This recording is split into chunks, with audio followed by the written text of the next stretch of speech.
Item ಯಾವುದೇ ಇರಲಿ try ಮಾಡಿ ಆಚಿ ಚಿಕನ್ ಮಸಾಲಾ. ವೆನ್ನೆಲಾ ಕೊಲೆ ಕೇಸ್ನಲ್ಲಿ ತನಿಖೆ ವಿಳಂಬ ಮಾಡಿ ಸಾಕ್ಷ್ಯಾನಾಶಕ್ಕೆ ಪರೋಕ್ಷವಾಗಿ ಸಹಕರಿಸಿದ ಆರೋಪದಡಿ ಕಾಡುಗೋಡಿ ಇನ್ಸ್ಪೆಕ್ಟರ್ ಸೇರಿ 3 ಸಸ್ಪೆಂಡ್ ಆಗಿದ್ದಾರೆ.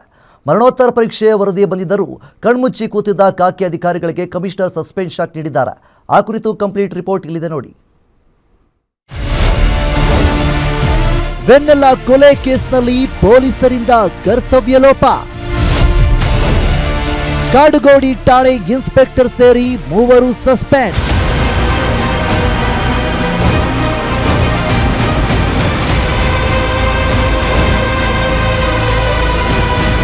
ಕಾಡುಗೋಡಿ ಪೊಲೀಸ್ ಠಾಣೆ ವ್ಯಾಪ್ತಿಯಲ್ಲಿ ನಡೆದಿರುವ ಮಗು ವೆನ್ನೆಲಾ ಹತ್ಯೆ ಪ್ರಕರಣಕ್ಕೆ ಸಂಬಂಧಿಸಿದಂತೆ ತನಿಖೆ ಮತ್ತು ಸಾಕ್ಷ್ಯ ಸಂಗ್ರಹದಲ್ಲಿ ಪೊಲೀಸರು ವಿಳಂಬ ಮಾಡಿದ್ದರು.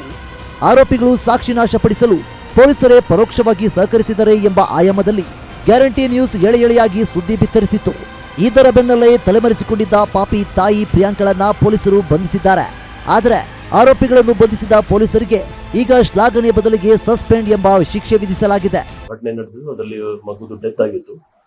ಆಗ ಸಸ್ಪಿಷಿಯಸ್ ಡೆತ್ ಅಂತ ನಮ್ಮ ಪೊಲೀಸ್ ಅವ್ರು ಕೇಸ್ ರಿಜಿಸ್ಟರ್ ಮಾಡಿದ್ರು.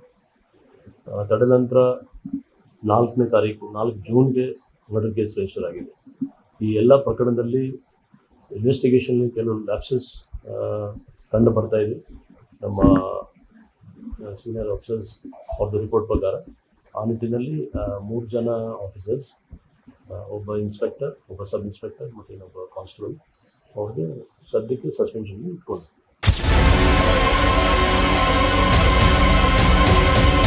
ಮಾರ್ಚ್ 24ರಂದು ನಡೆದ ಮಗು ವೆನ್ನೆಲಾ ಸಾವಿನ ಬಗ್ಗೆ ಮೊದಲು ಸಹಜ ಸಾವು ಪ್ರಕರಣ ದಾಖಲಾಗಿತ್ತು. ಆದರೆ ಮರಣೋತ್ತರ ಪರೀಕ್ಷೆಯಲ್ಲಿ ಮಗುವನ್ನು ಉಸಿರುಗಟ್ಟಿಸಿ ಸಾಯಿಸಲಾಗಿದೆ ಎಂದು ವರದಿ ಬಂದಿದ್ದರೂ ಕೊಲೆ ಪ್ರಕರಣ ದಾಖಲಿಸದೆ ಆರೋಪಿಗಳನ್ನು ಬಂಧಿಸದೆ ನಿರ್ಲಕ್ಷ್ಯ ತೋರಿಸಿದ್ದರು. ಪೊಲೀಸರ ನಿರ್ಲಕ್ಷ್ಯದ ಬಗ್ಗೆ 4 ದಿನಗಳಿಂದ ಗ್ಯಾರಂಟಿ ನ್ಯೂಸ್ ನಿರಂತರವಾಗಿ ವರದಿ ಮಾಡಿತ್ತು. ಈ ವರದಿಯಿಂದ ಎಚ್ಚೆತ್ತ ಪೊಲೀಸ್ ಆಯುಕ್ತ ಸೀಮಂತ್ ಕುಮಾರ್ ಸಿಂಗ್ ಅವರು ಕಾಡುಗೋಡಿ ಠಾಣೆಯ ಪಿಎಸ್ಐ ಲಿಂಗರಾಜು ಹಾಗೂ ಕಾನ್ಸ್ಟೇಬಲ್ ರಂಗಸ್ವಾಮಿ ಸೇರಿ 3ರನ್ನ ಪೊಲೀಸ್ ಸಸ್ಪೆಂಡ್ ಮಾಡಿ ಆದೇಶ ಹೊರಡಿಸಿದ್ದಾರೆ. ಸದ್ಯ ಪ್ರಕರಣದ ಜವಾಬ್ದಾರಿಯನ್ನು ಬಾಣಸವಾಡಿ ಎಸಿಪಿ ಅನುಷಾ ಅವರಿಗೆ ವಹಿಸಲಾಗಿದ್ದು ತನಿಖೆ ಚುರುಕುಗೊಂಡಿದೆ. ಕೋರ್ಟಲ್ಲಿ ಇಂಟೆನ್ಷನ್ ರಿಪೋರ್ಟ್ ಬಂದಿದೆ. ರಿಪೋರ್ಟ್ ಪ್ರಕಾರ ನಾವು ಕ್ರಮ ತಗೊಂಡಿದ್ದೀವಿ. ಇಂಟೆನ್ಷನ್ ಖಂಡಿತ ಸರಿ ಇರ್ಲಿಕ್ಕಿಲ್ಲ, ಅದಕ್ಕೋಸ್ಕರ ಈಗ ಆ ಥರ ಇದಕ್ಕೆ ನಾವು ಕ್ರಮ ತಗೊಂಡಿದ್ದೀವಿ. ನೋಡ್ಬೇಕು, ಈಗ ಐಒ ಚೇಂಜ್ ಆಗಿದ್ರೆ ಐಒಗೆ ನಾವು ACP ಲೆವೆಲ್ ಆಫೀಸರ್ಗೆ ಇದು ತನಿಖೆ ಕೊಟ್ಟಿದ್ದೀವಿ. ಅದು ಆ ಡಿವಿಷನ್ ಅವರಿಲ್ಲ, ಬೇರೆ ಡಿವಿಷನ್ ಈಗಿರುವಂತ ಇನ್ಸ್ಪೆಕ್ಟರ್ ಇಲ್ಲ ಅಲ್ಲ, ಆ ಸಂದರ್ಭದಲ್ಲಿ ಯಾರಿದ್ರು.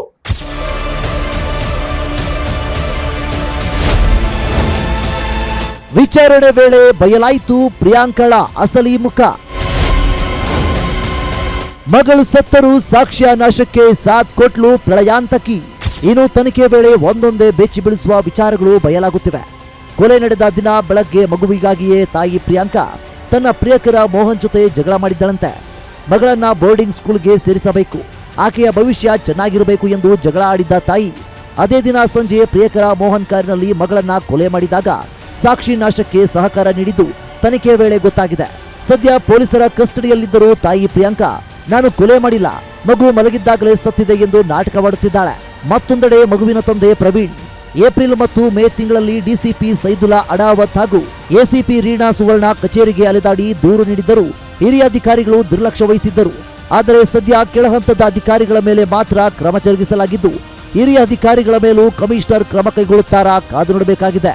SK Manjunath, crime bureau, guarantee news, Bengaluru.